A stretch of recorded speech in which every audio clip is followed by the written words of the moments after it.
하나님은 이스라엘 백성에게 가나안 땅을 주시겠다고 약속을 하셨어요. 가장 먼저 아브라함에게 하셨고, 그리고 이삭에게 동일한 약속을 주셨고, 그리고 야곱에게까지 재차 그 언약을 계속 확증시켜 주었습니다. 이렇게 할아버지, 아버지, 아들 세대까지, 그리고 요셉까지, 유다와 요셉까지 이렇게 믿음은 대물림 되는 겁니다. 우리가 유산으로 아이들에게 집 한 채라도 남겨주고 싶은 그런 마음이 있는데, 그런 거와 똑같이 이렇게 정말 물려줘야 할 것이, 다음 세대에 넘겨줘야 할 것이 이 믿음임을 성경은 이렇게 알려주고 있는 거예요. 재산을 이야기하지 않고 이렇게 언약이 계속 하나님의 말씀이 이어지고 있다라고 성경은 그것만을 이야기하고 있어요.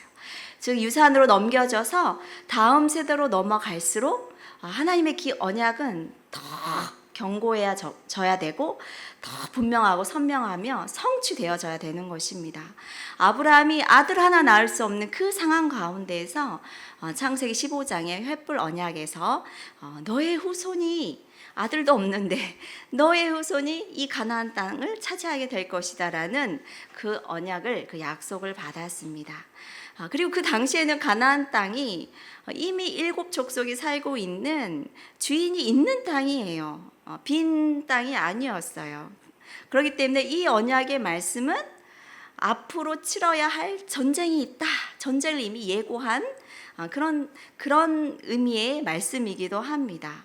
근데 그 전쟁의 시기가 느닷없이 임하는 것이 아니라 기준이 뭐냐면 가나안 땅에 사람들의 죄가 가득 찰 때 그들을 심판하는 것으로, 그때 이 시기가, 하나님이 말씀하시는 그 시기가 분명히 있는 거예요.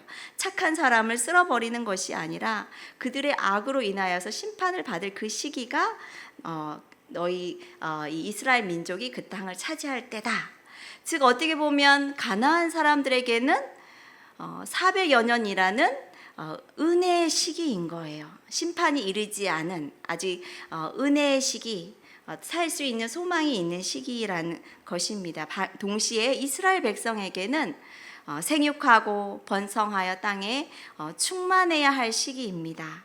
야곱이라는 한 가정이 이제 이 400여 년 동안, 이 400년이 지나면 이스라엘 민족이 되어야 되는 거예요. 이렇게 민족이 되어서 영적으로 무장해서 이제 그 땅을 가서 하나님의 말씀에 순종하여 영적 전쟁을 치러야 할 하나님의 그 심판의 도구로 그렇게 사용되어질 정도로 성장도 해야 되고 성숙도 해야 할 시기가 바로 이 400년의 시기인 것입니다.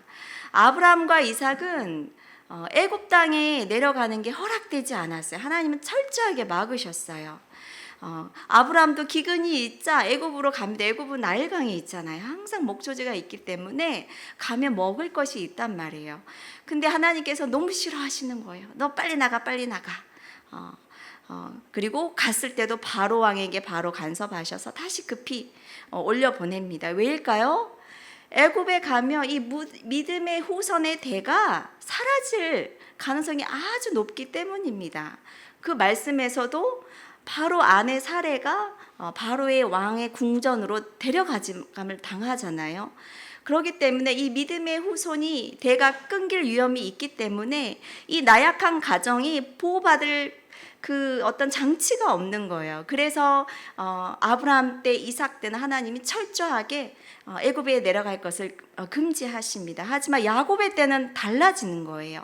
상황이 아주 바뀌었어요. 하나님께서 미리 요셉을 보내주셔서 애굽의 땅에 통치자로 삼으시고 요셉을 통해서 고센 땅이라는, 즉 세상의 애굽 사람들과 섞이지 않고 철저하게 그 믿음의 후손이 분리되어서 그 믿음의 계보를 이을 수 있는 그 안전한 곳, 그곳에 정착할 수 있는 그런 정치적인 보호 장벽이 이 야곱 때에는 세워진 거예요. 그렇기 때문에 이 야곱도 안심하고 내려갈 수 있었던 것이죠. 바로 왕은 요셉에게 이렇게 이야기하죠. 너희에게 애굽의 좋은 땅을 주리니 너희가 이 나라의 기름진 것을 먹으리라. 또 너희의 기구를 아끼지 말아라. 온 애굽의 가장 좋은 것들 그게 너희 이스라엘 자손의 몫이다 라고 정치적으로 이제 이미 보호를 해준 거예요. 하나님은 야곱이라는 한 가정이 400여 년 동안 이제 거대한 이스라엘의 민족이 되도록 필요한 그 모든 것을 요셉을 미리 보내주셔서 준비하시고 철저하게 예비하신 것입니다. 즉 이 애굽의 고센 땅은 어린 태아가 엄마의 뱃속에서 10개월 동안 보호를 받아 성장할 수 있는 곳과 비슷한 곳이 그 고센 땅인 거예요. 어머니의 자궁처럼 따뜻하고 보호받고 영양분을 충분히 공급받아서 건강하게 이제 성장하여서 10개월이 이제 딱 지난 거예요. 400년이 딱 지나서 이제 출산의 시기를 앞둔 거와 똑같은 장면이 바로 출애굽기 1장과 같습니다. 이제 출산의 시기가 다가왔어요. 하지만 출산할 때 겪게 되는 게 무엇이죠? 우리 어머니들이 다 아시는 그 말할 수 없는 그 해산의 고통이 이제 여기서부터 시작되는 것입니다. 우리 함께 출애굽기 1장 1절에서 7절 한번 같이 1절에서 7절까지 한번 읽어보도록 하겠습니다. 시작. 야곱과 함께 각각 자기 가족을 데리고 애굽에 이른 이스라엘 아들들의 이름은 이러하니 르우벤과 시므온과 레위와 유다와 이사갈과 스불론과 베냐민과 단과 납달리와 갓과 아셀이요. 야곱의 허리에서 나온 사람이 모두 70이요. 요셉은 애굽에 있었더라. 요셉과 그의 모든 형제와 그 시대의 사람은 다 죽었고 이스라엘 자손은 생육하고 불어나 번성하고 매우 강하여 온 땅에 가득하게 되었더라. 방금 읽은 말씀의 본문은 야곱과 그의 12아들로부터 시작됩니다. 앞에 보면 창세기 46장에도 똑같이 이 본문이 반복이 돼요. 즉 46장에도 애굽에 내려간 12아들들 그의 자손들이 이렇게 소개되어 있고 있는데 이 창세기가 이게 끝이 아니라 출애굽기에서 똑같은 본문이 반복됨으로써 창세기가 끝난 게 아니라 이 출애굽기가 탁 고리로 탁 채워졌다라는 것을 이 본문을 통해서 이야기하고 있어요. 즉 새로운 시작을 말하고 있어요. 동시에 출애굽기는 아까 언급했듯이 야곱이라는 이 한 가정 12아들에 있는 그 가정 정말 이렇게 미약했지만 이제는 12지파의 이스라엘 한 민족, 한 나라로 성장했음을 이제 이야기하는 거예요. 시작은 미약하였지만 나중은 창대하리라라는 말씀이 이 본문을 통해서 이제 서서히 이제 드러나는 거예요. 그리고 창세기 1장에서 온 인류에게 하신 하나님의 첫 명령, 생육하고 번성하여 땅에 충만하라. 이 하나님의 이 말씀을 이 믿음의 자손들이 잘 성취하였어요. 정말 이 땅에 꽉 차게 된 거예요. 이렇게 믿음의 족보가 이렇게 계속 반복되어서 나오고 있는데 왜 반복될까요? 성경은 중요할 때 계속 또 나와요. 그 말씀이 또 나오고 또 나오면 중요하다는 거예요.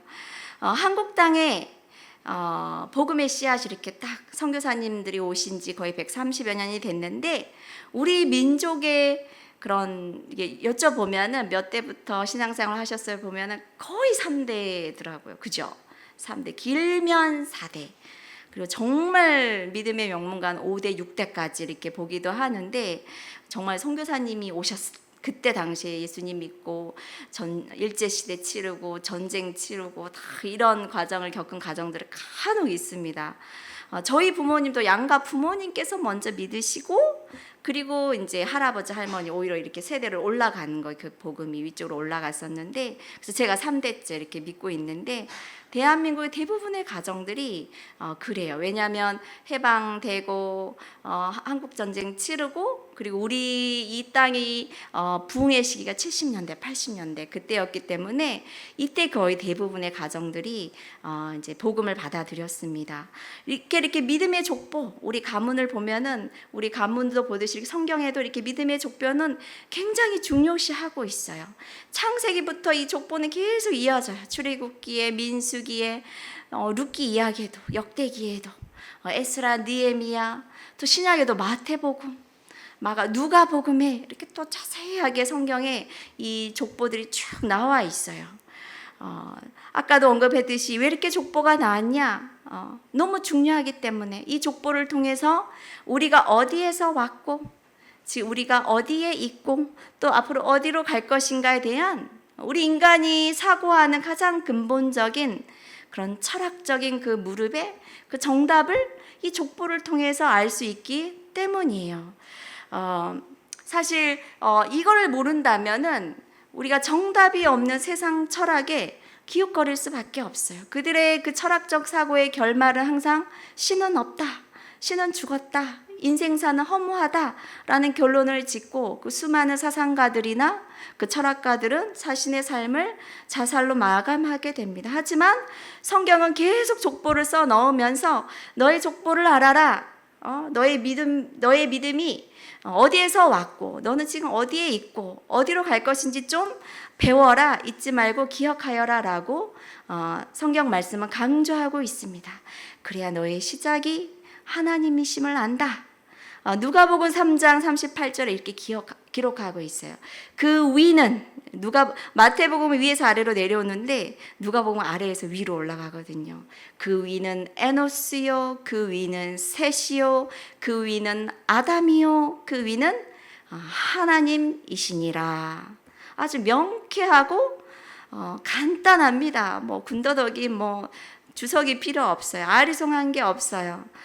그 시작점을 분명히 하나님이시다라고 밝히고 있고, 또한 우리가 어디로 가는가라는 그 철학적 사고의 그 마침표도 성경은 정확하게 말씀하고 있어요. 요한계시록 22장 13절에 나는 알파와 오메가요, 처음과 마지막이요, 시작과 마침이라. 즉 하나님께로 우리 인생이 시작되었고 우리의 최종 목적지도 가야 할 곳도 하나님의 품임을 말씀은 정확하게 우리에게 제시하고 있습니다. 이제 우리는 그럼 어떤 위치에 있는가, 역사를 성경은 보라라고 이야기하고 있는데, 구약의 모든 말씀, 예언된 말씀이 신약에 성취되었고, 그리고 이제 남은 게 딱 하나 있어요. 휴거와 재림과 새하늘과 새 땅. 거기에 입성하기 직전, 그 징후들이 지금 뉴스를 보면 다 나타나고 있어요. 그죠? 너무나도 마지막 때 일어날 징조들이 다 우리 요즘 듣고 보고 하고 있는 것 같습니다. 즉 우리 인류사의 마지막쯤에 우리가 살고 있는 것은 분명한 것 같아요. 시대의 징후를 보고 그 시대가 어디쯤인가를 우리가 분별할 수 있다면 우리는 정말 크게 세상 사람처럼 두려워하지 않고 당황하지 않을 수 있어요. 주님은 우리에게 시대를 분별하라, 이런 징후가 나타나거든 그때는 너희들이 깨달아야 된다, 깨어 있어야 된다라고 이미 여러 번 말씀하셨어요. 많은 사도들이 또한 경고하였어요. 세상 사람들은 두려워하고 당황할지라도 너희들은 안심하여라, 두려워하지 말아라. 마땅히 이러한 일들이 있어야 끝이 오리라 라고 이야기하고 있습니다. 이처럼 믿음의 계보, 역사 어떻게 흘러왔는가? 이거는 우리 믿는 사람들의 우리의 정체성, 그리고 우리가 무엇을 위하여 살아가야 하는지의 그 소명과 연관되어 있는 거예요. 이 믿음의 계보는 우리가 어디에서 왔는가를 확인해 줌으로써 나는 누구인가를 정의해 주고, 그리고 그리스도인으로서 이 땅에 잠깐 나그네로 살면서 우리가 하나님의 뜻을 이루는 그런 존귀한 특별한 존재임을 깨닫고 살아갈 수 있게 해줍니다. 그리고 최종적으로 우리가 나아가야 할 새 땅, 새 하늘, 영적인 가나안 땅에 우리가 갈 것을 소망하며 이 땅에서 주어진 삶을 충실하면서 이겨내면서 믿음으로 살아가는 것이지요. 하나님께서 이스라엘 이 백성의 그 엄마 뱃속에 있는 이 아가를 따뜻한 곳, 안전한 곳, 이 고센 땅을 예비하셔서 이스라엘 민족은 정말 하나님이 주신 영양분을 정말 다 먹고 가득 채웠어요. 그래서 이제 그 보호받고 안전한 고센 땅은 꽉 찬 거예요. 이제 꽉 차면 어떻게 해야 되죠? 이제 나와야 되는 거예요. 이스라엘 백성에게 이제 고센 땅은 비좁은 땅이 되었어요. 성경에 군인들만 100만 명 이렇게 보고 있으니까 얼마나 많은 민족이 그 땅을 차지했는지 알 수 있죠. 400여 년 동안 급성장한 이 민족에게 새로운 삶의 터전이 필요함을 깨닫게 하는 동시에 이제 이 세상 땅을 등에 지고 떠나라. 그리고 조상 때부터 약속해 온 그 가나안 땅, 젖과 꿀이 흐르는 땅, 그 땅으로 가라. 이제 출애굽해야 할 시기다라고 이야기를 하고 있어요. 너희들 이제 충분히 성장했다. 그리고 이 등치에 걸맞는 이제 그 다음 단계로 이제는 싸울 수 있는, 성숙해서 싸울 수 있는 하나님의 군사로 가라. 너의 고센 땅의 사명이 이제 끝이다. 라고 이제 본문은 말씀하고 있는 것입니다. 하지만 이 출애굽 과정이 만만치 않습니다. 우리 함께 8절에서 14절까지도 한번 읽어보도록 하겠습니다. 8절에서 14절까지 시작. 요셉을 알지 못하는 새 왕이 일어나 애굽을 다스리더니 그가 그 백성에게 이르되 이 백성 이스라엘 자손이 우리보다 많고 강하도다. 자, 우리가 그들에게 대하여 지혜롭게 하자. 두렵건대 그들이 더 많게 되면 전쟁이 일어날 때에 우리 대적과 합하여 우리와 싸우고 이 땅에서 나갈까 하노라 하고 감독들을 그들 위에 세우고 그들에게 무거운 짐을 지워 괴롭게 하여 그들에게 바로를 위하여 국고성 비돔과 람셋을 건축하게 하니라. 그러나 학대를 받을수록 더욱 번성하여 퍼져나가니 애굽 사람이 이스라엘 자손으로 말미암아 근심하여 이스라엘 자손에게 일을 엄하게 시켜 어려운 노동으로 그들의 생활을 괴롭게 하니 곧 흙 이기기와 벽돌 굽기와 농사의 여러 가지 일이라. 그 시키는 일이 모두 엄하였더라. 아멘. 하나님의 공동체에 대한 공격이 이제 심해지기 시작합니다. 요셉을 알지 못하는 새 왕, 그 새 왕이 애굽을 다스리고 있는데 애굽보다 더 강해지고 번성하는 이스라엘을 보고 두려워하고 근심하기 시작하지요. 성경은 자손의 번성이 분명 하나님의 축복이라고 말씀하고 있지만 여기서 본문은 그래서 하나님의 복을 받아서 이제 번성한 것인데 이 축복이 오히려 화근이 되어 가지고 이집트 사람들에게 혹독한 고통을 당하게 됨을 이 본문이 이렇게 이야기를 하고 있습니다. 즉 세상의 통치자들과 권세자들과 이 어둠의 세상 주관자들과 하늘에 있는 악한 영들은 이 믿음의 공동체의 이 성장을 굉장히 시기하고 방해하고 넘어뜨리기 위해서 공격을 한다는 거예요. 영적 전쟁이 분명히 있음을 말씀을 통해서도 볼 수 있습니다. 정권을 잡은 애굽의 이 새 왕은 그 과거에 400여 년 전에 그 요셉을 전혀 알지 역사 공부를 전혀 안 하는 거예요. 이 히브리 민족, 애굽의 족속들과 다른 이방 사람들이 자기 땅을 차지해서 살고 있는데 왜 이 사람들이 여기 와서 살고 있지? 역사 공부를 안 한 거예요. 그러니까 과거에 이 민족이 자기 땅을 구원했다라는 이 역사적인 사실을 모르니까 은혜를 자기네들은 생명을 구원을 받았어요. 이 애굽의 민족들은 은혜를 입은 자들인 거예요. 근데 이 역사 공부를 하지 않기 때문에 이 사람들이 대적으로 보이기 시작한 거예요. 그래서 바로가 말을 합니다. 우리가 지혜로워지자라고 이야기하는데 과연 이 세상 통치자, 권세자들, 이 악령에 속한 자들의 지혜란 과연 무엇일까? 이게 하나님이 말씀하는 지혜와 같은가? 우리는 한번 생각해 볼 필요가 있습니다. 창세기에 나왔던 그 바로는 멋진 사람이었어요. 즉 참된 지혜를 알아볼 수 있는 그런 해안이 안목이 있었던 왕이었던 거예요. 그래서 요셉이 자신의 꿈을 해몽하고 또한 그 꿈에 대한 대책, 7년의 그 풍년과 7년의 그 흉년이 있을 때 어떻게 대처할 것인가라는 그 모든 대답을 그것을 다 이야기하였을 때 이 바로 왕은 이 자가 하나님의 영역에 속한 자다라는 것을 바로 알아차리고 이렇게 얘기하잖아요. 이와 같이 하나님의 영에 감동된 사람을 우리가 어찌 찾을 수 있으리요? 하나님이 이 모든 것을 너에게 보이셨으니 너처럼 명철하고 지혜로운 자가 없다. 너는 이제 내 집을 다스려라. 내 백성이 너에게 다 복종할 것이요 내가 너보다 높은 것은 이 왕자 하나뿐이다. 넌 내 나라의 총리가 되어서 다스려라 라고 하는 이 바로의 말을 우리가 창세기를 통해서 볼 수 있어요. 즉 창세기의 그 바로 왕은 정말 훌륭했던 거예요.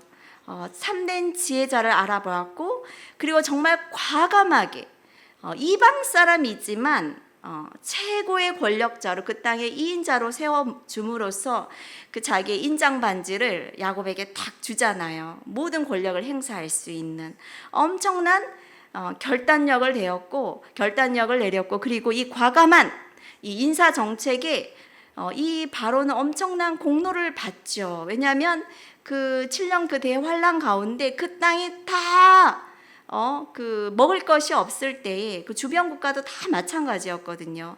오로지 애굽에만 곡식이 있었더라. 그 말씀이 성경을 이야기하고 있어요.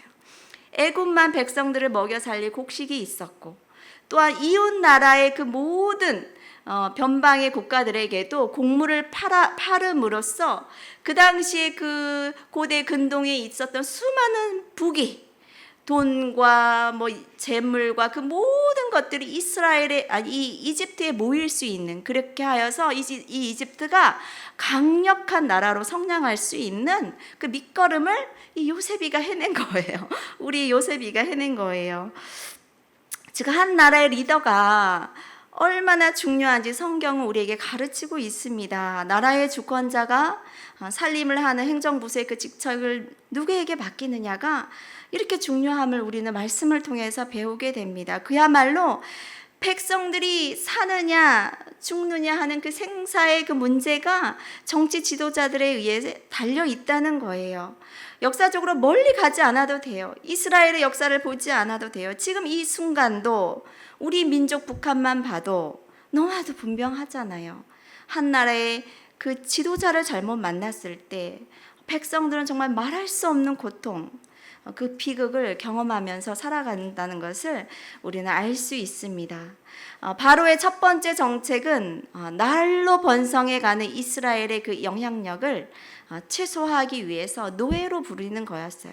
고위직에 이렇게 사람들을 이렇게 세우지 않고 가장 아래에 말단 일만 이렇게 시키는 거예요. 근데 생각을 해보니까 이렇게 이 이스라엘 민족의 그 수가 엄청난데 그냥 내보내기는 아까운 거예요. 노동의 가치를 다 계산해 보니까 너무 아깝고, 하지만 이 사람들이 힘을 쓰지 말아야 되고 하기 때문에 자신의 그 통제 아래 다스릴 수 있도록 이 사람들을 노예 근성에만 딱 사로잡혀서 그 중노동만 하게 시키는 거예요. 그리고 자기들은 공짜로 그 인력을 위하여서 그 인력을 이용해서 자기들이 원하는, 아까 말씀을 보니까 바로를 위하여 국고성 비돔과 람셋을 건축하게 하니라, 이렇게 말씀이 되고 있어요. 이스라엘 민족은 생육하고 번성하고 충만하기는 했지만 요셉의 바통을 이어받아서 지속적으로 땅을 정복하고 다스리지는 못한 것 같아요. 그죠? 앞에는 했는데 뒤에는 못한 거예요. 하나님은 하나님이 주신 지혜로 땅을 정복하고 다스리지 않는다면, 너희가 그 일을 하지 않는다면 그 결과가 얼마나 비참한지 방금 제가 읽은 그 본문에서 우리에게 교훈하고 있어요. 믿는 자들이 이 세상의 영역에서 악한 자들 아래에서 그들의 노예가 된다면 바로를 위한 악한 영역의 거대한 성을 쌓는 일에 우리가 활용될 수 있다는 거예요. 굉장히 무섭지 않아요? 하나님의 자손들인데, 언약의 자손들인데 바로를 위하여서 그 건축을 쌓고 있는 거예요. 우리가 정복하지 않고 다스리지 않았을 때 우리가 처하게 되는 상황을 성경은 이야기하고 있습니다.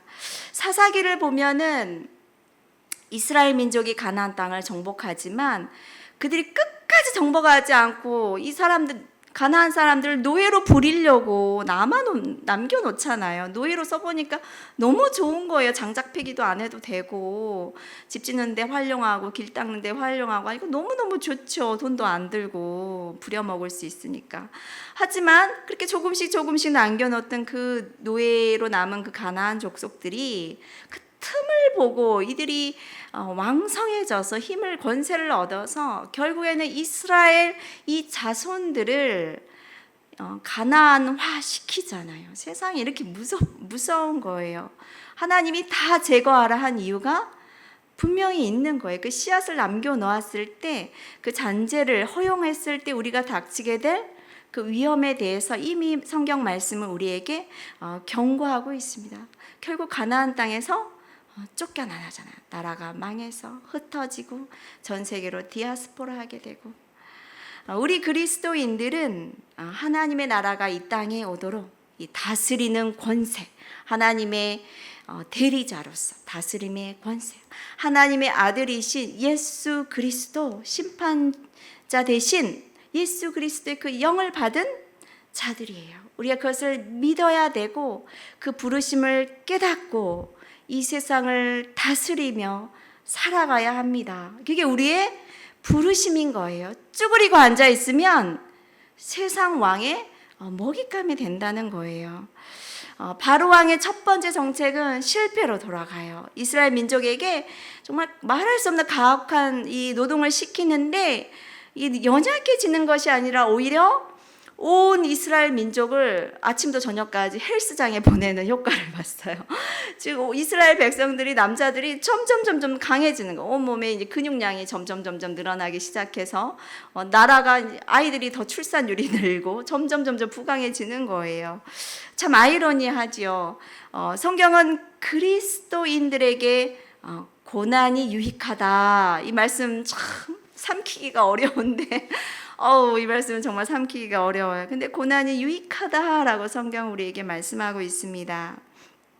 그리고 역사적으로 자세히 살펴보면 핍박을 받을수록 우리 그리스도인들은 더 번성하였고 강해졌고 성장하는 것이 우리 기독교의 역사예요. 예루살렘의 초대교회도 핍박을 받으니까, 예루살렘에만 딱 머물러 있다가 핍박을 받으니까 이방 땅으로 복음이 확대되어서 온 열방까지 유럽을 다 기독교 문화 아래 두었음을 우리는 알 수 있습니다. 즉 하나님의 나라의 이 땅에 오심은, 도래는 세상 영역이, 악령의 그 영역이 좁아짐을 의미해요. 우리가 번성할수록 세상의 그 악한 영의 세력의 그 공중 권세, 자신들의 부리는 그 영역이 좁아짐을 의미하기 때문에 충돌이 일어날 수밖에 없고, 그러기 때문에 그리스도인들이 핍박과 고난에 놓이게 되는 거예요. 이러한 것을 가장 명확하게 보여주시는 게 바로 예수 그리스도의 이 땅에 오심이죠. 하나님의 나라를 가장 강력하게 제시할 만왕의 왕 메시아 예수 그리스도께서 이 땅에 오시자 자신들의 영역이 침범당함을 알고 악한 영들은 세상 권력과 결탁하여서 예수님을 묶고 결박하고 때리고 조롱하고 십자가 형틀에 매달아 죽입니다. 그리고 세상 악한 영은 이게 끝났다고, 자기가 승리하였다라고 생각하였지만 그게 끝이 아니죠. 부활의 영광이 우리에게는 있는 거예요. 부활이 있어서 이 복음은 더 확대됐어요. 제자들이 증거한 거는 부활을 증거한 거예요. 예수 그리스도께서 다시 살아나셨다. 바울이 증거한 거는 항상 변증할 때 예수 그리스도의 살아나심을, 부활을 간증한 거예요. 그리고 그것 때문에 핍박을 또 받았던 거죠. 우리 교회사를 보면 교회는 박해를 받을 때에 그 신앙에 군더더기가 없어요. 아주 순수하고 아주 영롱하게 빛이 났어요. 그리고 수적으로도 가장 성장한 경우가 바로 핍박이 있을 때였어요. 초대교회 방금 언급했듯이 그렇고, 지금도 가장 그 기독교가 강한 나라가 어딘 것 같아요? 어디 수적으로 좀 약하지만 가장 강력한 거는 북한 같고, 제가 보기에는. 그리고 가장 강력한 데가 이슬람권이랑 중국인 거예요. 이쪽에 신앙생활하는 사람들이 가장 강력한 하나님의 군사들인 거예요. 그리고 지금도 중국은 지하 교회 인구가 2억이 넘어요. 인구의 거의 5분의 1을 가까이 그리스도인들이 중국에 살고 있는 것이지요. 세상 영에 속한 권세자들의 통치 방법은 아주 간단하고 그리고 아주 어둠침침합니다. 공포심인 거예요. 두려움을 느끼게 합니다. 철저하게 백성들을 가둬놓고 통제해요. 그리고 이 사악한 정권들과 체제들이 자행해왔던 그런 통치 방법은 바로 이러한 반인륜적이고 폭력적인 방식으로 통치를 하는 거예요. 히틀러의 나치 체제가 그러하였고, 아프리카의 수많은 인종 청소들이 그러하였고, 말할 수 없죠, 그죠? 캄보디아의 킬링필드도 그랬고, 공산주의를 선호하는 정권들이, 그리고 지금의 탈레반 정권, 아프가니스탄을 잡은 탈레반 정권만 봐도 너무나도 끔찍한데, 그들의 정권 유지는 간단합니다. 백성들을 폭력, 잔악, 공포심을 주어서 자기 칼을 딱 차고 백성들을 위협하고 착취하는 거예요. 갈라치기 해서 그 파워로, 세상의 그 파워로 백성들을 억압하고 누르는 방식으로 세상을 다스리는 것이지요. 그렇기 때문에 우리나라도 우리 백성, 특히 믿는 자들은 요셉과 같은 권세자들이 세워지길 기도해야 되고, 우리의 자녀들이 이런 세상을 다스리는 사회의 리더로, 나라의 리더로 이렇게 가르치고, 적극적으로 가르치고 후원하고 키워나가야 하는 게 우리의 몫인 것이에요. 바로의 두 번째 정책은 바로 여러분도 잘 아시겠지만 산하 제한 정책이었어요. 우리 15절 16절 읽어보도록 할까요? 15절 16절 시작. 애굽 왕이 히브리 산파 십부라라 하는 사람과 부하라 하는 사람에게 말하여 이르되, 너희는 히브리 여인을 위하여 해산을 도울 때에 그 자리를 살펴서 아들이거든 그를 죽이고 딸이거든 살려두라. 악한 영에 사로잡힌 애굽의 바로 왕이 가진 지혜가, 두 번째 지혜가 정말 형편없지요, 그죠? 요셉은 사망에서 생명으로 인도하는 그런 정책을 살펴서, 그 정책을 펼쳐서 믿음의 자손도 키우고 이 세상 나라도 키우고 변방의 국가들에게도 목숨을 살려주는, 사망에서 생명으로 옮기는 그러한 정책을 펼쳤지만, 이 세상 왕의 정책은 어떤가? 이 생명에서 이 사망으로 인도하는 그런 정책을 아주 간단하죠. 사망으로 인도하는 정책을 펴서 자기 이 안에 있는 믿음의 사람들도 핍박을 하고, 뿐만 아니라 최종적으로 우리가 결론을 알지만 자신의 나라도 망하게 하는 그런 정책을 펴는 거예요. 이 정책은 사실 하나님이 아브라함에게 주신 그 약속, 너의 자손이 땅의 티끌처럼 바다의 모래처럼 그리고 하늘의 별처럼 많아질 것이다 라는 하나님의 그 축복에 대한 정면으로 이렇게 도전장을 내민 거예요. 이 바로 왕이 이스라엘 민족에게 한 것이 곧 하나님께 대한 도전장이었던 거예요. 그리고 우리 그 결론은 아주 뻔합니다. 어느 정도는 바로가 하나님의 축복이 진행되는 것을 방해는 했지만 근본적으로 하나님의 역사하심을 막을 수는 없었어요.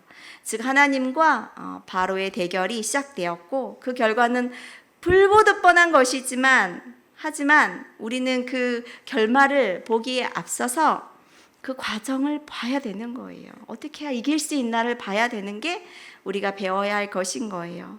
야비하게도 바로는 히브리인 그 산파를 불러가지고 이 아이들이 이 히브리 여인들이 아기를 낳을 때 남자아이를 죽여라. 군사로 군인으로 나중에 성장할 수 있는 남자아이를 죽여라라고 이런 명령을 내렸습니다. 잔인한 방법이죠. 즉 히브리 사람을 죽이는 그런 정책을, 그런 방법을 쓴 거예요. 이처럼 이를 비밀리에 수행하도록 이 세상 통치자가 이렇게 명령하였는데 이거를 거역하는 것은 정말 어려웠을 것이에요. 하지만 산파들은 이 바로의 명령을 듣고도 자신의 생명을 잃을 수 있는 이런 매우 위험한 상황 가운데서도 왕의 명령에 복종하지 않습니다. 어떻게 이렇게 할 수 있었을까 과연? 그것은 이 본문이 말씀하듯이 산파들은 세상의 왕보다 자신의 목숨을 해할 수 있는 세상의 왕보다 자기의 영혼을 심판하실 수 있는 이스라엘 왕이신 하나님을 더 두려워했기 때문입니다. 우리 함께 1장 17절에서 21절까지 읽어보도록 하겠습니다. 17절에서 21절입니다. 시작. 그러나 산파들이 하나님을 두려워하여 애굽 왕의 명령을 어기고 남자 아기들을 살린지라. 애굽 왕이 산파를 불러 그들에게 이르되 너희가 어찌하여 이같이 남자 아기들을 살렸느냐. 산파가 바로에게 대답하되 히브리 여인은 애굽 여인과 같지 아니하고 건장하여 산파가 그들에게 이르기 전에 해산하였더이다 하매 하나님이 그 산파들에게 은혜를 베푸시니 그 백성은 번성하고 매우 강해지니라. 그 산파들은 하나님을 경외하였으므로 하나님이 그들의 집안을 흥왕하게 하신지라. 아멘. 어떤 은혜를 베푸셨습니까? 하나님은 이 땅에서도 산파들이 그 가정들이 축복을 받도록 먼저 허락하셨어요. 그리고 그들의 이름이 십부라와 부하인데 그들의 이름이 성경책에 기록이 되어 있는, 이 여인들의 이름이 기록되어 있는 게 얼마나 영광인지 몰라요. 우리가 다 그 이름을 알고 있잖아요. 지금 믿는 사람들이. 이게 가장 큰 영광인 거예요. 하지만 잔인한 명령을 했던 이 독재자의 이름, 바로 왕으로만 돼 있지 그 바로 왕의 이름이 무엇인지 성경은 기록하고 있지 않아요. 이게 바로 하나님이 보시는 시각인 거예요. 떵떵거리는 세상 권력자의 이름, 그것을 기억하는 것이 아니라 그 권력자보다, 자신의 목숨을 해할 수 있는 그 권력자보다 하나님을 더 경외하는, 두려워하는 그런 삶을 존귀하게 여기시고 그들의 이름을 이 성경에 기록함으로써 그들이 영광을 취할 수 있게 하신 거예요. 하지만 우리가 이 본문을 보면 그러면 세상 정부는 다 악할까? 이런 물음에 우리가 물음을 할 수밖에 없어요. 하지만 절대 그렇지 않습니다. 세상의 모든 권력은 하나님께로부터 나오죠. 그리고 최고의 정치가, 최고의 권위자, 통치자는 바로 예수 그리스도이신 거예요. 가장 세상을 잘 다스릴 수 있는 정치 지도자는 예수 그리스도이신 거예요. 그래서 구약에 있는 수많은 정치인들이 있어요. 요셉도 정치인이었고, 다윗도 그렇고, 솔로몬도 그렇고, 히스기야 왕도 그렇고, 여호사밧도 그렇고, 요시야도 그렇고, 다니엘도 그렇고, 수많은 믿음의 정치인들, 그들을 굉장히 성경은 칭찬하고 있어요. 왜요? 이들은 하나님의 대리자로서 하나님의 통치 방법대로 이 땅을 다스리고 있기 때문이에요. 그렇기 때문에 흥왕하고 부흥하고 그 나라가 살 수 있는 것이에요. 그리고 사도 바울도 우리에게 디모데전서 2장 이렇게 말씀하십니다. 임금들과 높은 지위에 있는 사람들을 위하여 기도하여라. 이는 우리가 모든 경건과 단정함으로 고요하고 평안한 생활을 하려 함이라. 세상 지도자들 위해서 기도하라고. 그리고 우리도 매일 대표 기도하실 때마다 나라의 권세자들을 위하여서 금요철야를 할 때마다, 새벽 예배를 할 때마다 나라를 위해서 기도하고 있어요. 로마서 13장에는 더 정확하게 말씀하고 있죠. 각 사람은 위에 있는 권세들에게 복종하라. 권세는 하나님께로부터 나지 않음이 없나니 모든 권세는 다 하나님께서 정하신 바라. 그러므로 권세를 거스르는 자는 하나님의 명을 거스름이니 거스르는 자들은 심판을 스스로 받으리라, 이렇게 이야기하고 있어요. 하지만 또 뒤에 이 말씀을 붙어 있는 걸 여러분 잘 봐야 돼요. 그는, 즉 세상의 권세자들은 하나님의 사역자다라고 이야기하고 있어요. 하나님의 사역자가 되어서 백성들에게 선을 베푸는 자들이다. 그래서 그들이 공연히 칼을 가지지 않았다. 그들은 하나님의 사역자들이다. 그러니까 너희들이 세금을 바쳐라. 왜? 세상 권세자들은 하나님의 일꾼이다. 일꾼이기 때문에 이 일을 한다라고 이야기하고 있는 거예요. 즉 하나님께서 세우신 왕들이 하나님의 통치 방식을 따를 때 우리는 정말 그 부분에 대해서 순종해야 되지만, 하지만 하나님이 세우신 권세자들이 하나님의 통치 방식과 그 질서를 따르지 않을 때에는 우리 그리스도인들은 분별하고 정부에 대한 자세를 올바르게 해야 되는 거예요. 오늘 본문의 십부라와 부하가 바로 그렇게 한 것입니다. 다스리는 세상 왕의 명령이 하나님의 통치 질서와 정면으로 충돌하였을 때, 왜냐하면 생명을 죽이라 하였잖아요. 그거는 절대 따를 수 없는 말씀이거든요. 명령이었거든요. 그때 누구에게 복종할 것인가? 그러한 답변을 이 두 여인이 우리에게 분명하게 하고 있습니다. 세상의 요구와 하나님의 기준이 대립할 때에 우리는 당연히 믿는 자들은 하나님의 기준을 따라야 합니다. 오늘을 살아가는 우리도 그리스도인들도 세상의 악한 권세자들 아래 살아가고 있어요. 바로가 이스라엘 민족들을 억제하고 통제하기 위해서 수단과 방법을 가리지 않고 이스라엘 백성을 핍박하였듯이 오늘도 우리나라도 그렇고 북한도 그렇고 전 세계를 보면 특히 이슬람권 그런 공산 아래에 있는 그런 국가들은 그 가정과 교회와 그 민족들이 방금 오늘 본 출애굽기 1장에 그러한 고통 아래 지금 살고 있는 거예요. 하지만 세상 권력이 하나님의 백성을 아무리 짓밟고 핍박할지라도 우리는 말씀을 보니까 더욱 강해질 것이고 그의 후손들은 더욱 큰 믿음의 하나님의 군사로 성장할 것이고, 또한 예수님께서 세상 끝날까지 우리와 함께 하신다는 그 약속이 있기 때문에 그 모든 상황 가운데서도 우리가 담대히 살 수 있는 것입니다. 이러한 일은 엄청난 위인들만 해내는 게 아니에요. 목사님들만, 장로님들만, 전도사님들만, 이렇게 선교사님들만 하는 것이 아니라 오늘 본문을 보니까 정말 힘없는 연약해 보이는 두 여인들이 자기 그냥 직장에서 그렇게 한 거예요. 자기의 일, 자기 회사에서, 가정에서 그렇게 한 거예요. 그렇게 하였을 때 결과적으로 이러한 선한 싸움들이 합쳐져서 그 나라의 백성들이 번성하고 매우 강해지는 그 축복을 얻었습니다. 그러한 축복이 우리 개인과 가정과 교회에 있길 소망합니다.